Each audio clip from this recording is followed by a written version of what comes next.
Your life right now is an expression of your deep down beliefs. How you see the world, how you interpret everything is through that belief filter. So if you have limiting beliefs, how can you start to change them? What can you do? And where do limiting beliefs actually come from? In this video, I'm going to be answering all of those questions. And I believe if you watch until the end of this video, it can radically change your perspective and how you relate to your current limiting beliefs so that you can shift out of that and start tapping into the power you truly have to make the changes that you want to experience. So let's get started. The first thing I want to do is share this perspective shift, because I think even this part of the entire video, if you watch nothing else, this can change your life. What you have to understand is whatever it is that in that ideal version of you, right? So say it's about feeling good enough, feeling worthy, right? Worthy to have that loving relationship, worthy to pursue your career. Well, whatever happened in your life, for whatever reasons, those beliefs are off limits. Okay, so those are off limits. So what's left over? Well, the leftover ones are the limiting beliefs. So really, you could also call them leftover beliefs, your only other options. And you might be thinking, well, why are they off limits? Why can't I just have them? Well, there's an idea that it's not safe to have them. So let me explain what that means. Maybe you wanted to be a performer.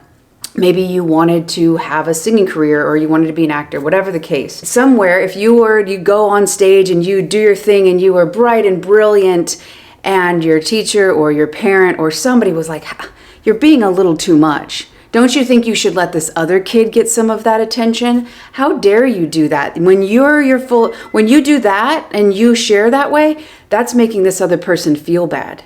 So that guilt or potentially shame, oh no, I am bad when I express this way, I get disconnection. And as a little kid, your literal safety is dependent upon the caregivers around you. Because at 5 years old, you can't go get a job and start getting your own apartment. You literally depend on them. So you need to be accepted.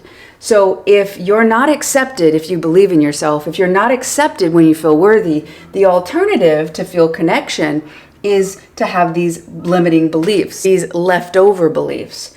So if you can start to understand, oh, okay, maybe I'm not feeling deserving, maybe I don't feel worthy, maybe I don't feel capable, because maybe when I showed that, I actually had some sort of negative experience. Maybe somebody made fun of you. Maybe somebody was really cruel because you pushed on one of their buttons. So if you had a caregiver and you went for connection and you're like, oh, let me share this love with you. And they're like, whoa, we don't do that here.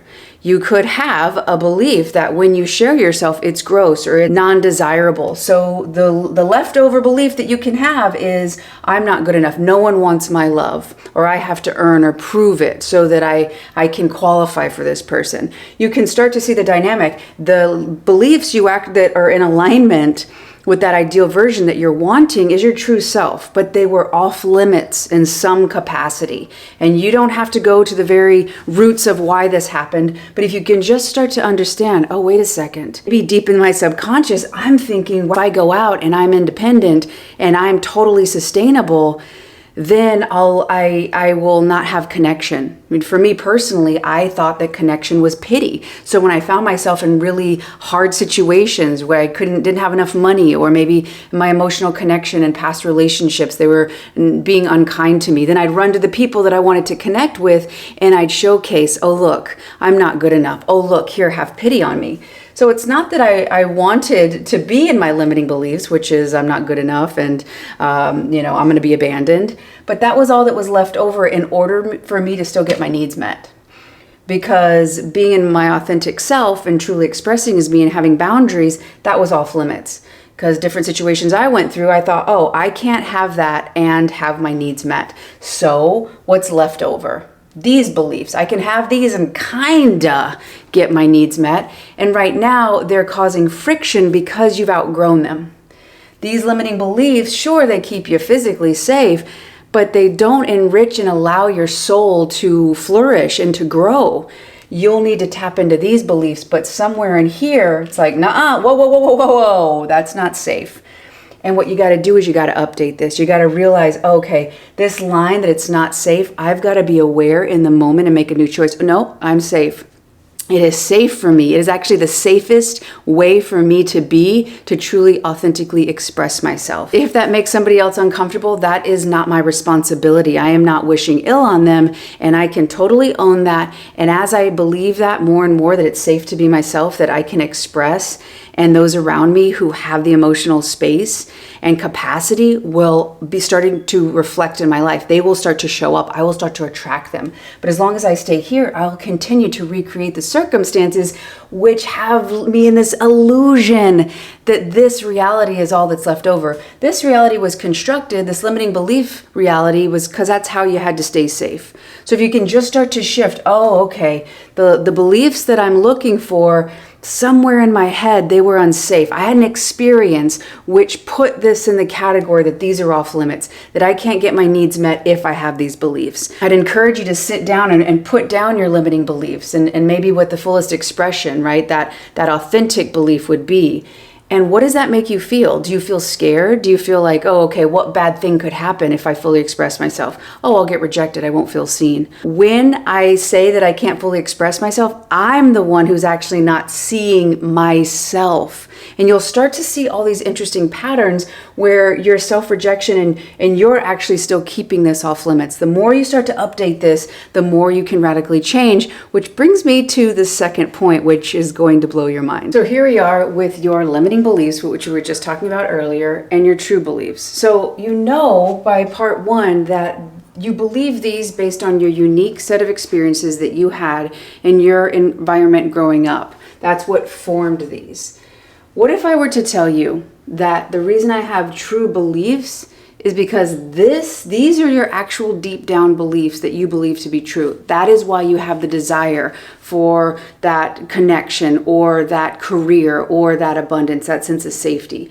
You truly believe that you're deserving or you wouldn't want it. You truly believe that you're valuable enough and that you're worthy for it. So if these are your true ones, why in the world are these here? These are the ones that were taught to you. They were told to you. They were shown to you. And when you're growing up, it's really, really important that you understand that whoever was around you, your life was in their hand. We all give those people authority, that they know best.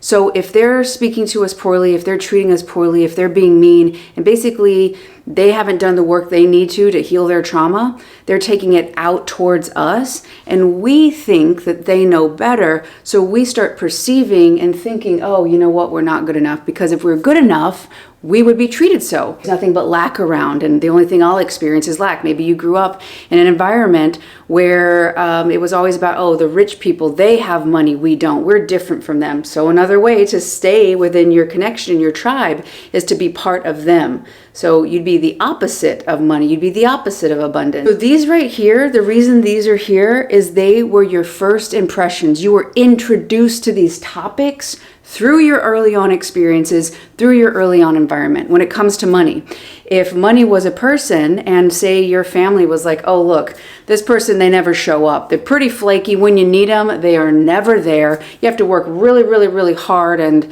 they're always interested in somebody else. They never stick around. You'd have a view of them of like, wow, it doesn't sound like I want to be a part of that. Seems like every time I deal with that person, it's going to be stressful. The same could be in regards to a loving relationship. If your introduction, your family, your early on environment introducing you, their first impression that was given to you with whatever topic is what is going to form these limiting beliefs. They were the introduction, the first impressions that were given to you. So because you trusted the people who told you that this was the way it was, you're staying over here. But if you start to just say, oh, wait a second, is that really how I feel? Is that what I believe? No, I actually believe that I want a loving, safe relationship. Yes, things can go here and there, but I trust myself and I know the value, and that's what I want. I know I'm deserving of abundance. I know that I'm deserving to feel safe. The more and more you start to question whose opinion this really is, the more you can start to realize It's not your opinion. It is not how you truly feel. It's how you stayed safe. It's how you stayed connected. But now you can start to see, oh, this is creating suffering. This is an old coping mechanism that I've outgrown. And when you do that, you get a chance to step into your true beliefs so that you can start making space and start sending out that electromagnetic signature in alignment with what you truly desire. The more and more you start to differentiate and realize this is your true self. Let go of these. Recognize in the present moment. That is the greatest thing you can do. As you move forward, what would this version of you do? Start to tap into that for guidance. Okay, if I truly believe I'm worthy and I'm valuable and I'm deserving, what would that version of me, how would they move through this situation? Then you can start actually having access to that higher vibration, that higher level of you. As you start to get out of this electromagnetic signature, this energetic, you can step into the wisdom of this one. That is within you. That guidance is within you now. The only thing standing in your way, your attention and your focus. Who are you being moment to moment? The more and more you start to understand this, the more you can start to be this person now. Every situation you're going in, who is it? Is it the opinions of the past or is it your true self? Only you get to make the decision in that moment, which is really going to be casting your vote for which version of you that you are being. The more you can start to understand that your limiting beliefs are simply ways you stayed safe in other people's opinion, the more you can start to let them go. This next video right here is going to show you exactly how to start letting them go. Thank you so much for watching. I love y'all. If you liked it, click that like button. If you haven't done so already, join this community. See you on the next one.